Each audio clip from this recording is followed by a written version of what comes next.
ദില്ലിയിൽ civil service പരിശീലന കേന്ദ്രത്തിലെ വെള്ളക്കെട്ടിൽ മുങ്ങി മരിച്ചവരിൽ മലയാളിയും. എറണാകുളം സ്വദേശി നെവിൻ ഡാൽവിനാണ് മരിച്ചത്. അപകടത്തിൽ 2 വിദ്യാർത്ഥിനികളും മരിച്ചു. കരോൾ ബാഗിൽ റാവൂസ് IAS സ്റ്റഡി സർക്കിളിന് മുന്നിലെ വിദ്യാർത്ഥികളുടെ പ്രതിഷേധത്തിൽ സംഘർഷമുണ്ടായി. ഇന്ന് പുലർച്ചെയോടെയാണ് നെവിൻ ഡാൽവിന്റെ മൃതദേഹം NDRF സംഘം കണ്ടെത്തിയത്. JNU വിദ്യാർത്ഥിയായ നെവിൻ സിവിൽ സർവീസ് പരിശീലനം നടത്തിവരികയായിരുന്നു. നെവിന് പുറമെ വെള്ളക്കെട്ടിൽ വീണ ഉത്തർപ്രദേശ്, തെലങ്കാന സ്വദേശികളായ ശ്രേയ യാദവ്, താന്യ സോണി എന്നിവരുടെ മരണവും സ്ഥിരീകരിച്ചു.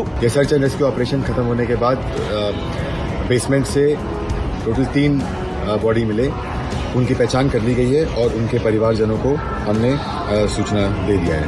उनकी पहचान हुई है इस प्रकार: श्रेया यादव जो कि अम्बेडकर नगर UP की रहने वाली थी, तानिया सोनी जिनका परमानेंट एड्रेस तेलंगाना का था, और नेविन डेल्विन जो एर्नाकुलम केरला के.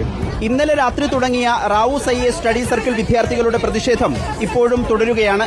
കുറ്റക്കാർക്കെതിരെ കർശന നടപടി സ്വീകരിക്കണമെന്നാവശ്യപ്പെട്ടാണ് സമരം.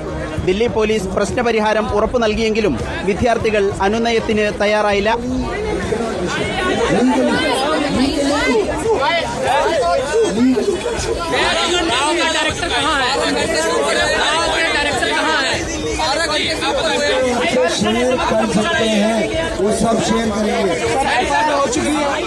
ഇന്നലെ വൈകുന്നേരം 6 മണിയോടെയാണ് ശക്തമായ മഴയിൽ കരോൾ ബാഗ് ഓൾഡ് രാജേന്ദ്ര നഗറിലെ റാവൂസ് IAS സ്റ്റഡി സർക്കിളിലേക്ക് വെള്ളം കയറിയത്.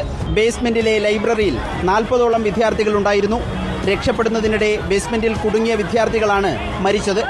റിപ്പോർട്ടർ, ദില്ലി.